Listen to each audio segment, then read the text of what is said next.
Lads,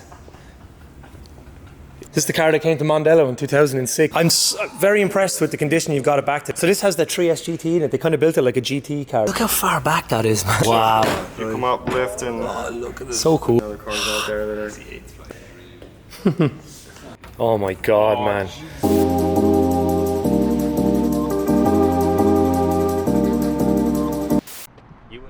We've decided to come to America. We're in Connecticut. Connecticut. It's just Connecticut. Yeah. I can't say it any other way. At Home Depot. We've decided to come to Home Depot in Connecticut. We've come over for final bout.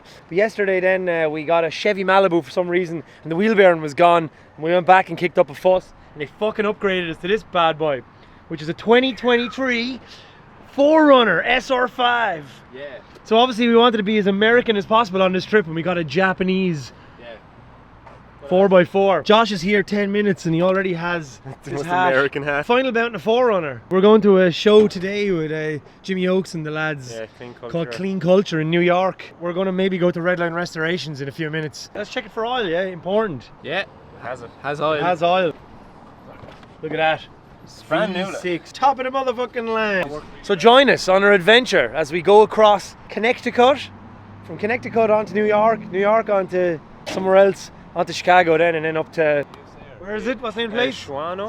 Shawano, Wisconsin. Yes, boy. We're so amused by everything. Oh, it has actually bash guards. We're all good. Hey, man. But with an 8.6 SR5 is poo spec, so I don't know. Yeah, it's up one. It gets confusing. Nice.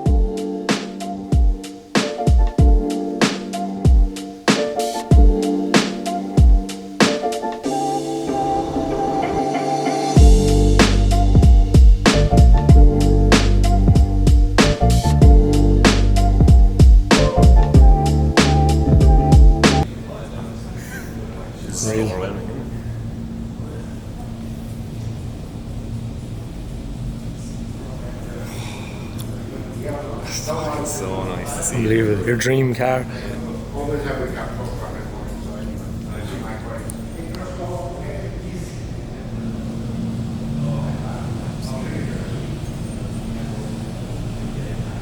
Hey, now you're sweating just like I was. Yeah. What a day to wear a grey t-shirt. Lads. Oh my God.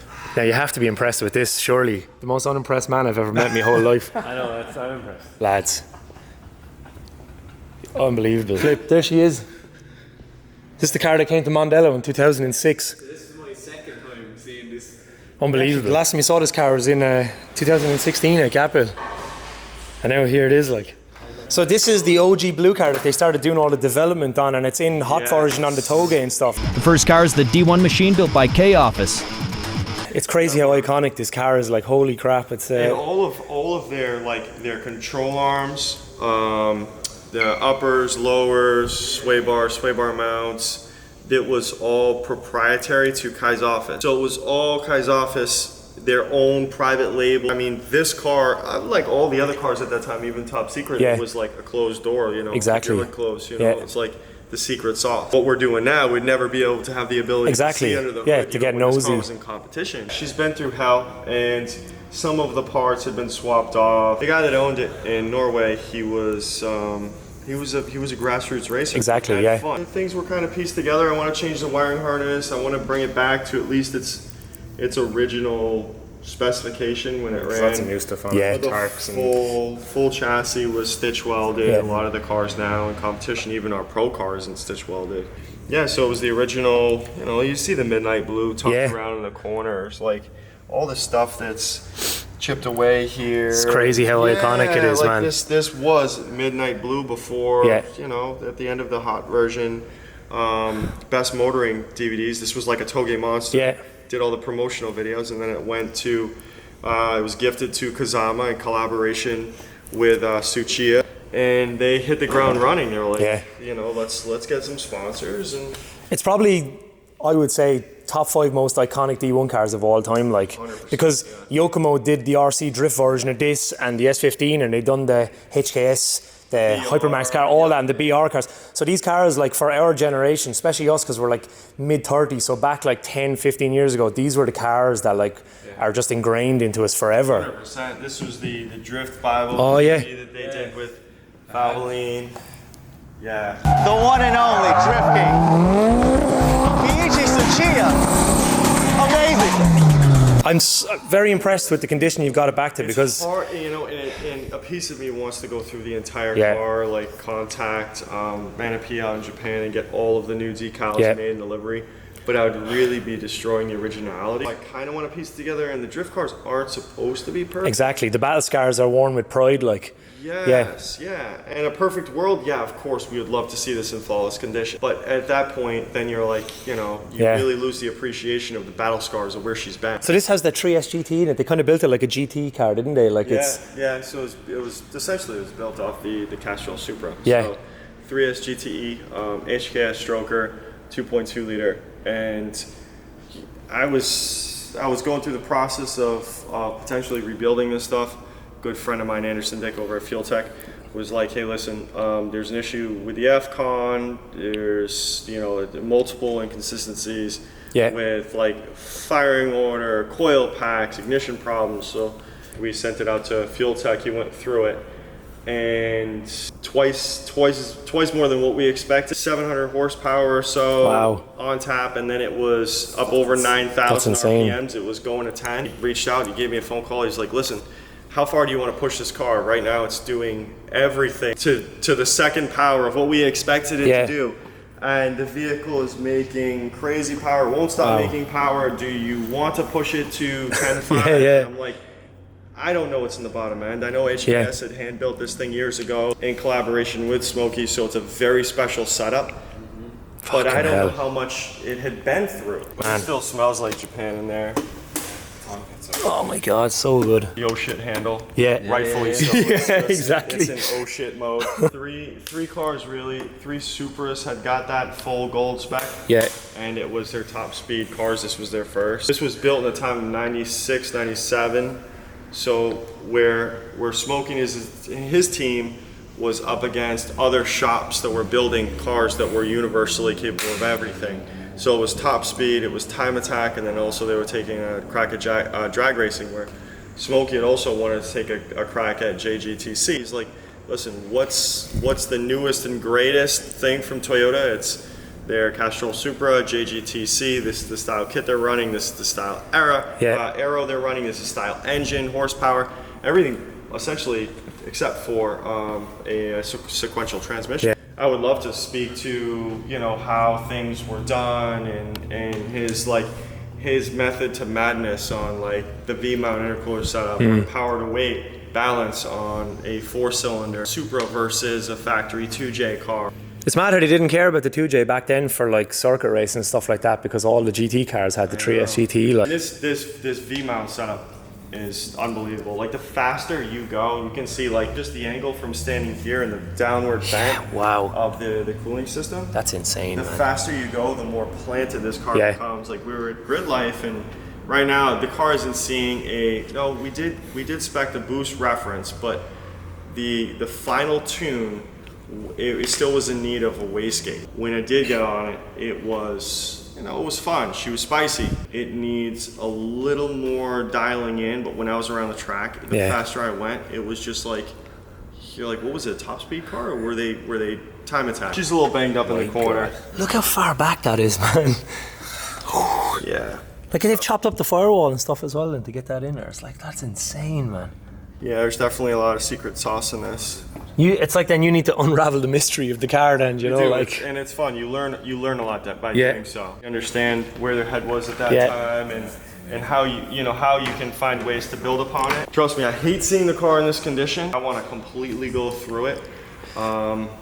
Just in time. In time. I mean, was this the stuff you grew up obsessing over as well? Or? I grew up obsessing over this, but the real bread and butter of the operation was always like the Concorde, the Maseratis, Ferraris, the Alfa Romeos, pre-war stuff. So I'm from an area of like Concorde restoration. That's what you kind of grew up around as well. Every hose clamp is facing the right direction. It's got to be either nickel or CAD plated. Must be a bit of freedom with this stuff then, because it's like it's it's cool to like even in this state. Like I know you're like but it doesn't detract from how insane the car is. You know what I mean? Thank you. Honestly, it's just so totally surreal to see this stuff. Like you saw the 2006 Silverstone, then Mondello. Yeah. The max power, like total blast in the past, the biggest magazine from back in the day, and insane, man. Still very capable. This car, you can just fire up runs. Everything about it is extremely dialed. The front bumper is complete unobtainium now because like they just don't even sell any of that stuff anymore. Yeah, it's such a great setup. For its age, it's like in museum original quality. Because even when these cars were built, they weren't perfect when they were new, but like. All the hoses held up well. I replaced, the small bits and pieces without anyone really noticing. Because it looks like it had a life. Like it's not concourse. I think if these were in that condition, it would almost make them almost a little bit sterile. They don't have that character. Yeah. Yeah, you'd lose it. Was this car living in America then? This one was living in America. This was the one that was in Forza that they skinned as well, isn't it? Yeah. Yep, this is the Forza unicorn car. That's so cool. So it was. Surreal, man, isn't it? Like, yeah, it's all full cycle. Because like going back and playing like Forza 3, I think. What was the first one it was in? It was like Forza 2 or something. What a mind melter. Yeah. The all chrome GTCs is just. I was just looking at them. Yeah, they put GTCs on everything. Yeah, it's such a top secret thing. Like, Josh, you see the spoiler or the boot lid? I know, it's fucking. Yeah, everything. And this had that double rear latch where you would come in, and then this is an absolute separate component. Wow. So you come up, lift, and Look at this. So cool, man. fuel system, everything's still there. It still has the fuel cooler. You've no idea how, like, when I was younger, like, I've stared at this car on the internet for longer than, I'm actually slightly embarrassed with how long I've probably just, like, studied this thing. It's so surreal to just be looking at it, The strobes that they use in the car, it's an Interceptor police strobe, but it also had that show, so they would slightly set things off beat, so it'd be like a session of like 3 or 4 on each side, and it'd go back and forth just to, kind of, it was all part of the tactic to distract the driver, especially if you were a chase vehicle. You're right, Josh.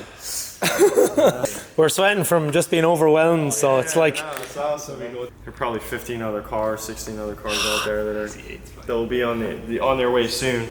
Yeah, I redid the wheels, threw a set of the correct Goodyear tires that should be on this car. Not period correct, but it was the version after. You can do anything with this car. You could jump in this thing and take it to California if you wanted to. Unbelievable. Our friend in Norway used to own this, Vemund.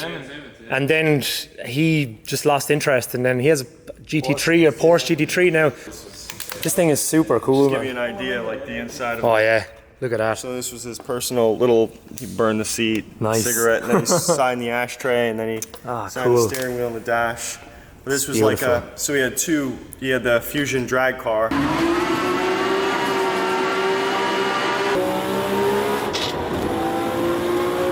And then, which was there's his base model he turned drag car, and then there was the V-Spec R33 GTR, which was more of a street strip, daily driver. The L33s just for years just didn't get the respect they deserve, I think. They're starting to get their respect now. N1 engine, and the top secret front bumper is just gorgeous on these as well. Like, I think it's probably the nicest. It just squares off the front of a 33. Like, it's unobtainium. They're almost impossible to find. Unreal, man. Do you ever get desensitized to it? Like, we have a full basement, this size downstairs with spray booth, fabrication, car lifts. 300 vehicles here on and you have to think about that a lot. And then whenever, if I just take a break or a breath of fresh air, I walk in, it kind of puts me in my place. Or seeing these at the track. When they're outside, it's... Doing what they are made to do, I was, we're out at Grid Life and having all those things on the track, just doing like a parade lap. Some of the photo shoots that we've done in like abandoned buildings with some of these cars, and having them all in one place. Yeah, I've seen some of on your t-shirt, I've seen some of those shoots, man, just insane. What the fuck is going on, dude? Like, it's way bigger. There are moments that hit you where you're like, way bigger than I am, way bigger than life. I know my position. Sequential gearbox, 800 horsepower. It does need a little work on the brakes. We had spent some time behind the wheel at one of the LZ drift events a year ago when we just got it out of like impound.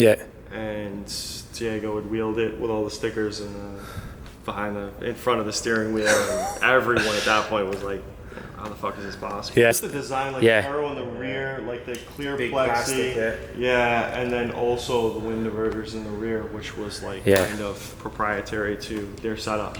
So the R32, that guy right there was also the first one that they did the R34 conversion kit. Okay. So it was their promotional. So that's it, like. how they- Yeah, that's how they yeah. got the word out. The livery, the colorway, the fact that an American tire brand like jumps on board with like. The first of its kind, yeah. One of the oldest tire manufacturers, stateside, and they just took, they took a shot at getting their brand international, and the best way to do it at that time was drifting. Yeah. So they were the first stateside company to bridge the gap. So it was huge. That's groundbreaking. The American John EK, like just so iconic. One of two that were built, the other one's destroyed. The other one got stripped because Civics were a big thing, getting stolen in the States for quite some time. Sister car got stolen, I believe, in New Mexico. Wow.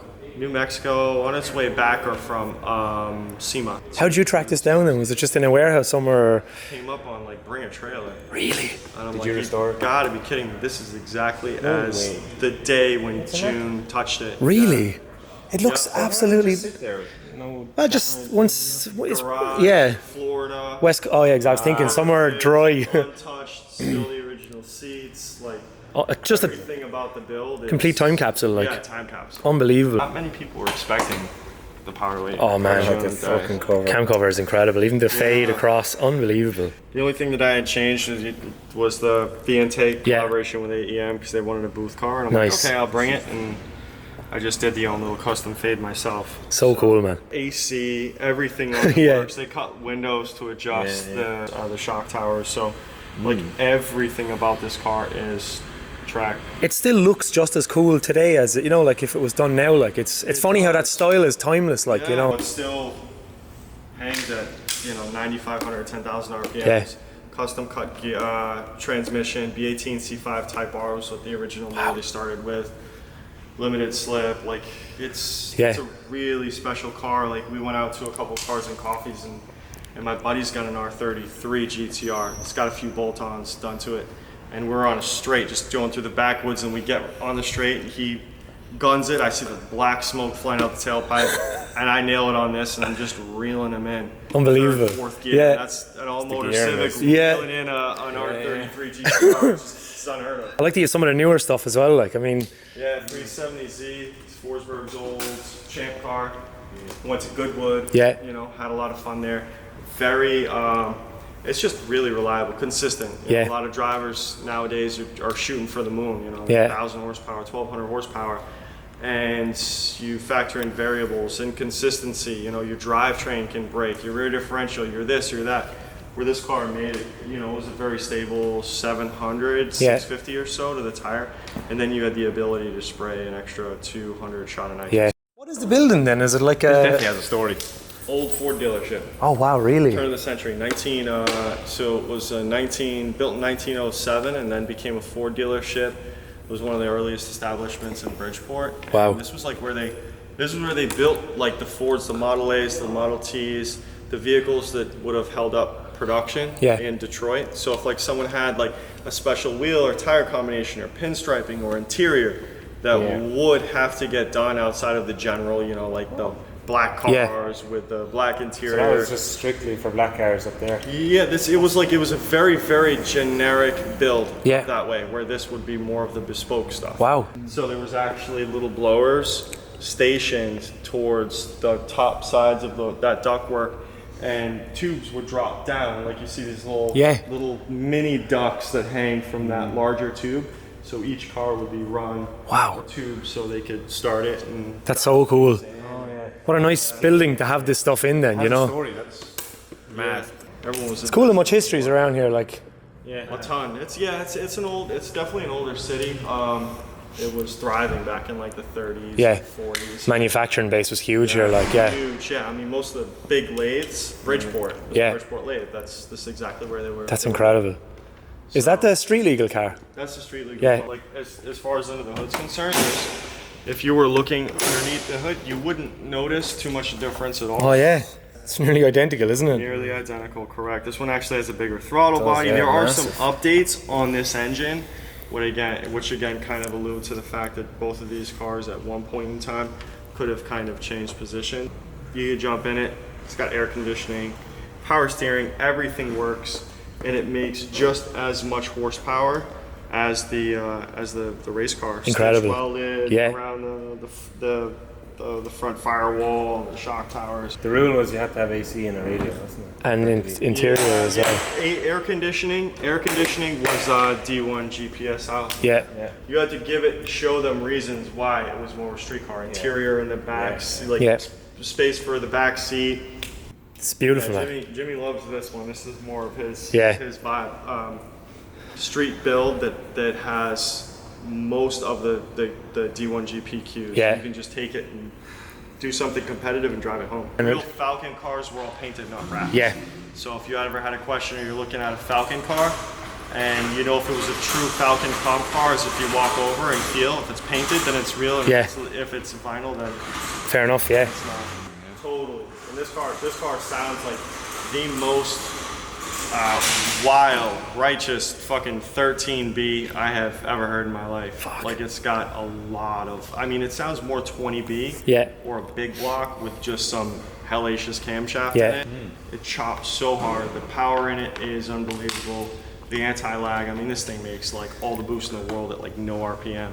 Complete different animal. And these are two newer ones you got then, are they? Like there's two time attacks. Were built by Makeup Garage through the early 2000s. Yeah. They were like the go-to place for anything performance parts related. They had just a plethora of whatever you needed for any vehicle. So they were building these full spec, time attack cars. Research and development for a lot of the parts. Like we're talking Alcon brakes on a fucking Mark IV. Like when was the last time you saw Alcon brakes for these vehicles? Because Armenia did the build on this thing prior to the New York Auto Show.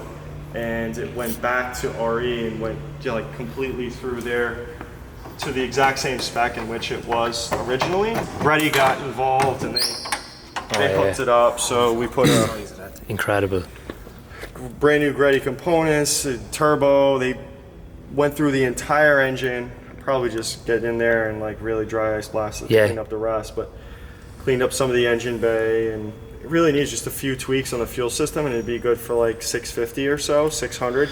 It really is a dream. Incredible, man. It's so cool looking as well. Just the kit, everything, just amazing. And it's a wild car. But people, when they do see it, it's this thing coming down the road or going the other direction. Oh man, I'd die of a heart attack. End up crashing because it looks like it's straight out of a game. Yeah. If this thing shows up on the scene, RX-7s are big lately. Like James Dean and those guys are making waves with RX-7s. To see something like a JGT style RX-7 pull up, they're just fucking enormous. It's out of this world, and the RX-7 is probably one of the most beautiful designs to ever come out of Japan. So when these kind of kits complement the shape, it doesn't even look like it should be on the road. It really does though. A lot of kits don't. No man, they don't. It's a very fine line. This definitely does. Walking that fine line. This is probably as far as you can go without just straight botchery of the vehicle. Too much. It's like if the NSX and the RX-7 had a child. Exactly. This would be it. The GTCs again, just that iconic GTCs, Millennium era, GTC the world. The wing as well. Vehicle. Unreal. We went to Signal Auto. We were one of the last people to ever go there, and we made a little documentary on it. And their truck was still parked up the back, up the alleyway. And you commented on my picture, and you're like, "Fuck, I need that truck." And I was like, "They still have it, man." And it's just up the alleyway, They're not doing anything with it. I know, that's a hard sale with those guys. Yeah. That's a hard sale. Nice. They brought us for this tour, and apparently we were some of the last ever people that were left in the door for the tour, because after that then they wound down the Signal Auto thing months later, and now they're just doing the Mazzeria paints and send this back to them to have them go through it. But again, then I'm fighting the inner demons of the damage in the back, the aesthetics. It's not a restored, it's not a perfect car, but it also breathes a little life back into their company. Exactly. We're kind of getting away from motorsports. We're just focusing on the exterior side of things, where they would love to have a ball with this, paint it and clean it, make everything back to as it was. Yeah, because this was used for everything. It was used for drag racing. It was used for high-speed runs. Just like Smokey's Supra. This was underground Wang Gang, king. Yeah. At one moment in time, and then it went to drag racing, and it was one of the top 3 fastest R34s in 1999. Yeah, with the big T's on it and the fat tires. And 67 at like 168 Yeah. mile an hour, some crazy shit. Went from drag racing to Formula Drift, Yeah. and then it went to SCCA sanctioned first ever tuner time attack, and won the championship. no, it's like I actually, like I love that you've kept, is the damage from Formula D that's on the back, it's, yeah. Tarzan. It's mad, because of the flushed filler, I always remember, like it's just unreal. It knocked it right in the area where the old Yeah, gas cap you was. just see it popping through. You can almost, see the wild. silhouette of the gas cap. Oh my God, man. Is this a stroker, is it then? It's, Yeah, 2.8 Tomy. yeah, it's a stroker. insane. Again, another engine that you know, if it's built by Tomei, Yeah. or if it's built by HKS, it's such a different, like, Yeah. a different world how they did things. Because they just, that's their They bread and took their butter, time. like, yeah. Yeah, they took their time with everything. Fucking It was, yeah. they just, whatever, on the track, they're like, fuck it, let's, you know, fix that head drain issue. These things are notorious for having. Yeah. Insane, man. This car just absolutely. Even the chrome cam covers and all, like you just don't see that flashiness anymore. It So was just easy to clean yeah. too. Like you spend extra money and you chrome plate or even high polish or buff things. It's easy to wipe that Yeah. stuff down. You know, like people don't realize, like, Yeah. you know, this thing was also show and go. Yeah. So it had to be ready at a moment's notice. Pop the hood, show them what we have. Okay, Yeah. get on the track. Let's go do our thing. It's surreal to see, man. It's nice just finally to see it. She's amazing too. Sequential Hollinger 6-speed transmission, and it's got the you know, the R. I think it's the R200 rear differential. Yeah. Just out of like the Nissan fucking. It's a very generic rear diff in this thing, but not a winter setup. Just a Yeah. doesn't need to be. Doesn't need to be. Again, just from an era of like you said, flashiness and performance at the drop of a hat, it looks as good as it goes. You know, it's not one or the other. Like it's Amazing car to drive on the street too. Like Yeah. you could take this thing out, cruise it around, and it handles, it acts like a street car. It can act like a drag car when it wants. It can do time attack when it wants. yeah, It's hard. It's really hard to grasp your mind around now today where it is, where technology, and they still can't dial in a car. It's like you can throw all the best parts Yeah. in the world at a vehicle, and none of them will work in synergy. Yeah. Like. and they had it figured out. Just yeah. Fuck, incredible, unbelievable, man. Just I'm not saying it about 50 times, but it's just like I don't know what else to say. I got it, and it was completely apart. Right now, I'm just chasing the rear. So it had an issue with the rear turbo, and it was blowing coolant. So now I'm just popping some of the stuff back off. Yeah.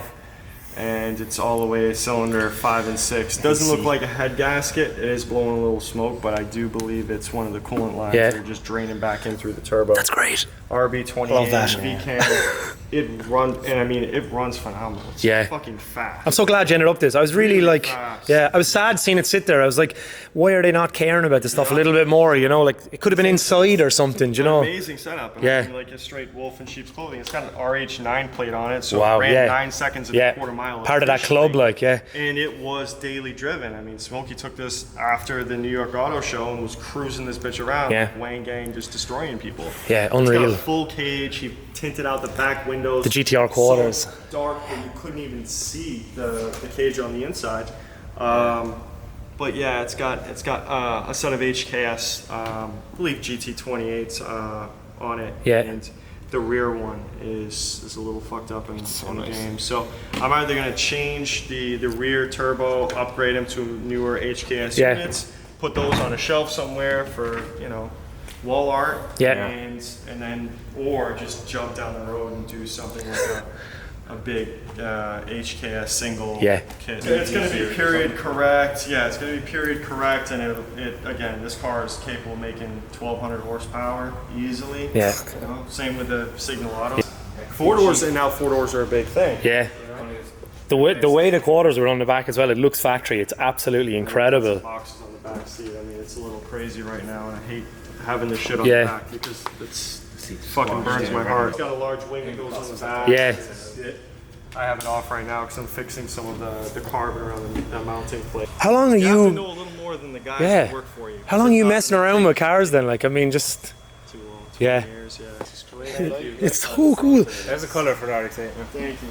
So you never see one like in that. You know, people just keep them in their traditional colors. So like, Correct, yeah. I didn't paint the calipers. The calipers were already yellow. And it works. When the car, it's gonna work. It looks very Very similar to a skylining. 350. yeah. Ah, such a cool car, man. Very similar to RX-7. I love that you have the mental capacity to go down so many wormholes and still be able to do, you know what I mean? Like you're able to get stuck into something like this, which is totally different to like a top secret S15. I think if we learn like the benefits of the artistic approach Absolutely, to things yeah. in design, we're able to adhere to like mechanical aspects, and you want to learn more about welding Yeah. and then the interior and like, well, why is the harness positioned this way, and Yeah. why is the structure adapted to the roll cage, and what benefits does it have mounting it to the front, like strut towers. Yeah. LS swap Corvette that we did, LS3, so Knees are sweating. Man, honestly, I know I said, but thank you so much for taking the time though to, because I know it's your Saturday and we just kind of waltzed in and like, I do really appreciate it. Like, with us forever though. yeah, it's funny, the stuff I grew up obsessing over, like Bel Airs. this thing rocks. Remember having Oh, It's man. like 550 horsepower. I love this bespoke air conditioning. And everything on the inside, like if you get a real good close tight zoom in on it, Yeah. it's it's a full chassis. TIG welded yeah. chassis and you call that control Omni arms, and yeah, something? we built it all in house. Incredible. So you do like basically full nut and bolt OEM Concours stuff, and then whatever anyone could walk in and ask to do, you're like, yeah, why not? Like if the budget's there and Got guys that are here from Fuel Tech, so making anything happen electrically or race department Yeah. wise, we have the capability. We've got some guys that used to work for Ducati, some Yeah. guys that used to work for Ferrari. So anything some is guys possible. That worked on these cars when they were brand new. So that collaboration, it's also again fusion. Yeah. Good fusion of new, old, Yeah. and everything what's in between. beans, look at that. There's so much shit here. Yeah, beans, Man, what a cool building, like. You get to keep the messy stuff away from the nice stuff. when everyone's it's a little Oh, cool, man. beat up, but it's 3-rotor. Oh my God. 13 V3 rotor, so it's a real motorsport engine. It's going to be a real motor setup.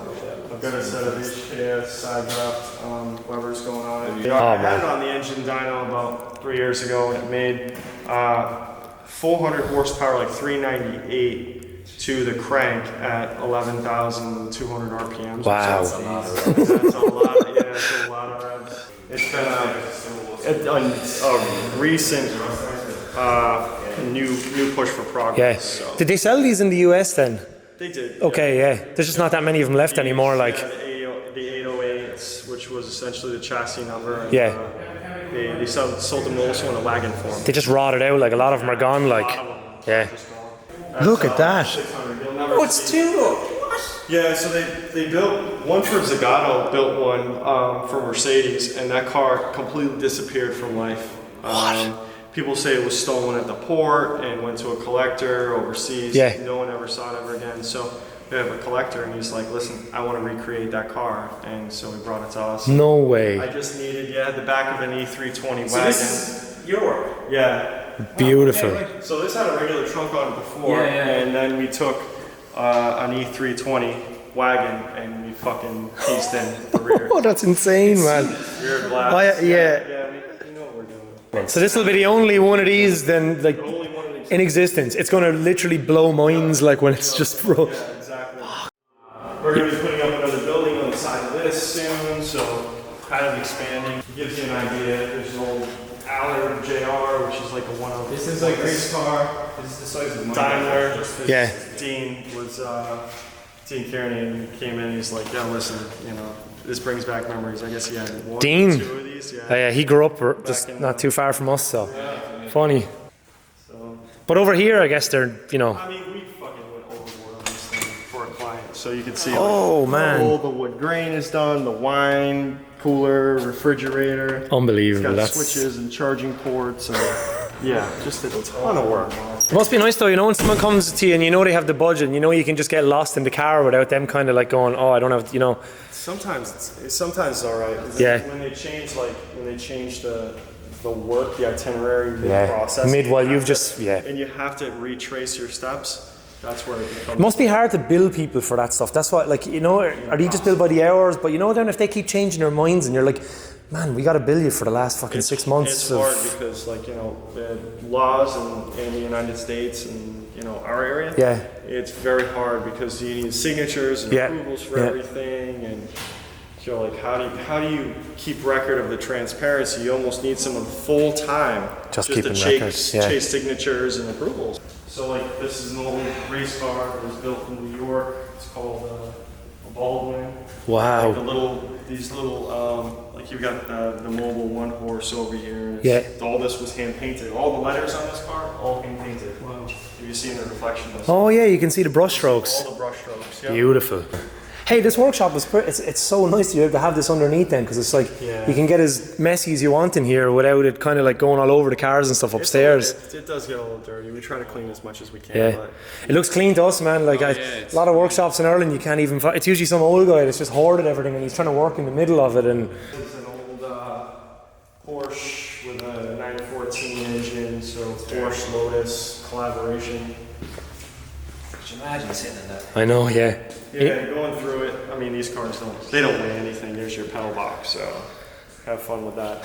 Oh man. Right? Wiring, very dangerous. I mean, you know, you got your steering rack is essentially the first thing to take the impact outside of whatever this is going to stop, right? Yeah. And then wing right to the face, and then the pedals, your feet, whatever is just doing. Yeah. This is the truck. Halfway in the process, and you lose your balls. And Got a 69 Charger RT. good one, 69 Charger RT that we have. One of my dream cars. Insane, Getting a man. full Elephant swap in it. So Fucking hell. another Mustang, Mach 1 SLR recreation that we're doing a full a C2 Corvette chassis on, because it's just going to be a track SCCA racer. Yeah, the rooms are phenomenal. The way you can have rooms to separate to keep the messy stuff in the one spot, like. But it's all like the fact that you've got the pleasure of doing it with like vintage design and stuff. You know, where it's like it's not just like that's. This is the original building stuff. Yeah, it is, isn't it? We brought in all these old steel frames. We brought in from another. They were knocking down the old Remington building, which was a firearms manufacturer, and we just offered them some cash to take over their old window frames. The aesthetics that you thought about as well, even for places that no one's ever going to see, like, is really cool to keep the theme through the entire building. Like, it's. I think a lot of like the old skeletons and the memories that this shit did have from Remington and other old places really kind of like gives a spiritual like inserted environment, if you will. Like you definitely feel weird working here at like 12 o'clock. I'd say so. 12 o'clock in the morning. The doors have a lot of stories. The doors, the fucking floors, everything, dude. Like, that door is cool. I'll go over there. I was just gonna say. Yeah. Yeah, this is one of the original doors to the building. Unbelievable. Some history. Thanks for the extra. Yeah, you're bonus. I'm absolutely sweating in here. Like, I know we're surrounded by some of the most incredible classic cars of all time, but like these cars that we're surrounded by right here, like, are some of the most legendary cars from my generation. Colt was nice enough to give us a full tour of this place, and he's let me just come back here for a few minutes to just have another little look before we leave. But probably the coolest garage and personal car collection I've ever seen in my life. Like, he's living out our fantasy by owning all this stuff, and he's definitely a true enthusiast. It's really warm in here, and I'm hyperventilating around like dream cars, which is hilarious. But I really hope you enjoyed this video, and a huge thank you to Cole for showing us Redline Restorations and his private collection of cars and parts. It's really cool that somebody in America is like curating all these cars, which were kind of considered disposable to Japanese people, I guess. They mightn't care about them as much as we did, but he's slowly building like a private museum of all this stuff. So truly incredible, like, and definitely one of the highlights of this trip so far. I just can't believe that I got to see this stuff. Like, I've obsessed over some of these cars for so long, and it's so cool to finally see him and get absolutely destroyed in sweat from getting excited about these things.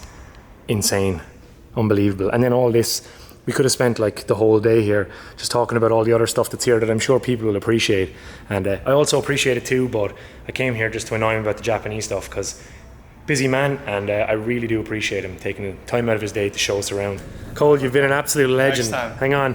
You got it. Honestly, take care and appreciate it so much, man. See you later. Couldn't have asked for better. That was Every single one of us are fucking destroyed. I'm dried up a bit, but now my whole back is just.